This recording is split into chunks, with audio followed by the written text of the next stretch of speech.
आणि आमच्या वडिलांनी हे जे सगळं काही उभं केलेलं आहे ते आम्ही सगळे भाऊ आम्ही काही केलं असं म्हणत नाही. आमच्या वडिलांनी सगळं उभं केलेलं आहे. आता माझे वडील 2022 साली गेले, पण क्षणाक्षणाला त्यांची आठवण येत नाही असा एक दिवस किंवा एक क्षण नाही. आणि म्हणजे शेत ते त्यांचं शेत आहे, त्या शेतामध्ये आम्ही काम करतो. त्यामुळे त्यांच्या आठवणी काढणं, आईची आठवण काढणं हे धर्मप्राप्त आहे. जोडलेली आहे याची. पहिली गोष्ट, सर्वांनी शेती केली पाहिजे, शेती सोडू नये.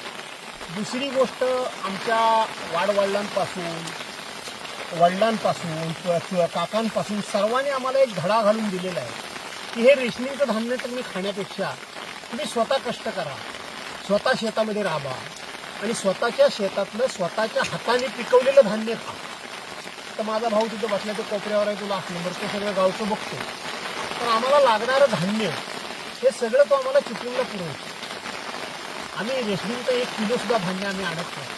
आणि मग आपण वडिलांनी त्यावेळेला एक आम्हाला शिरस्ता घालून दिलेला आहे की जो लावणीला आणि कापणीला येणार नाही त्याला धान्य द्यायचं नाही, आणि जो लावणीला आणि कापणीला येईल त्याला लागेल तेवढं वर्षभर धान्य द्यायचं त्या मुलाला.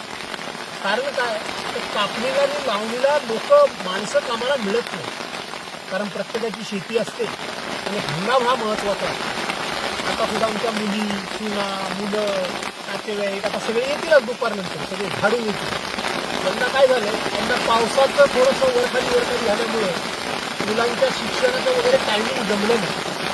त्यापेक्षा या दिवसात आमची मुलं शाळेत वगैरे जाणार नाहीत. मुलं सगळी शेतामध्ये, मुलं सगळे. त्यामुळे हे पूर्वीपासून की आम्हाला लागलेली शिस्त आहे आणि त्याचा फायदा पण होतो. पाऊस पडतो, भिजताय, दरवर्षी वयाचा प्रश्न विचारतो किती, दरवर्षी वयाचा प्रश्न विचारतो. वयाचं आता काय येतं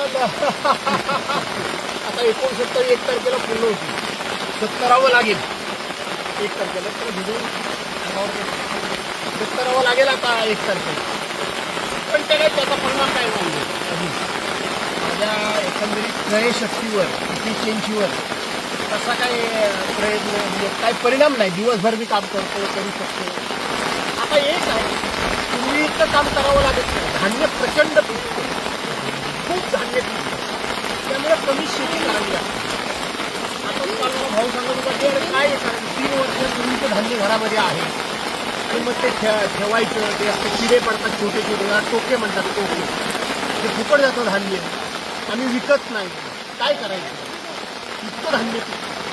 तर साहेब, ज्या पद्धतीनं योजनेच्या मार्फत जे धान्य दिलं जातं लोकांना आणि मजुरांचा आजचा प्रश्न, आणि हे खरंच धान्याची गरज आहे एवढं मोठं स्वरूपात घेण्याची. असं आहे की कुठलीही गोष्ट मोफत मिळाली तर तिचं मोल राहत नाही.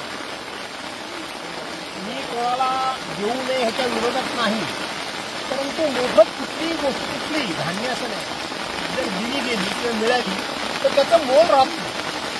कष्ट केले पाहिजे, घाम गाळला पाहिजे, तर त्याचं मोल राहतं, त्याचं महत्त्व कळतं, त्याच्याबद्दलचं प्रेम राहतं आणि आपलेपणा राहतो. हे फुकटचं सगळं मिळालं तर आपलेपणा राहत नाही. कोणती एक असा भाव वाढीच लागतो. बिलांचं काय झालं, मेहरबानी केली फुकट दिली तर असा एक भाव वाढीच लागतो. त्याच्याऐवजी घाम गाळून कमवलेलं चांगलं. साधारण पिकवलेलं असतं ते उगवलं जातं असं म्हणतात. हो, शेतामध्ये पिकवलेलं असतं तर काहीतरी वेगळं उगवलं तर ते काढून टाकण्याची प्रक्रिया असते. असंच राजकारणामध्ये जिथं पिकवलं गेले तिथं काहीतरी उद्ध्वस्त होताना दिसतंय, थोडंसं वेगळं उगवतंय. ह्याच्याबद्दल वेगळेपणा कसा काढला जाईल काय वाटतं? राजकारणामध्ये सध्या खूप मोठ्या प्रमाणामध्ये नको असलेलेच जास्त उगवलेलं आहे. शेतामध्ये तुम्ही म्हणता त्या पद्धतीने तण म्हणतात, त्याला पाखड म्हणतात, त्याला बीम म्हणतात. ते दिसायला आपल्या भातासारखे दिसतात, पण ते खरं भात नसतं. त्याला उकळून फेकूनच टाकावं लागतं.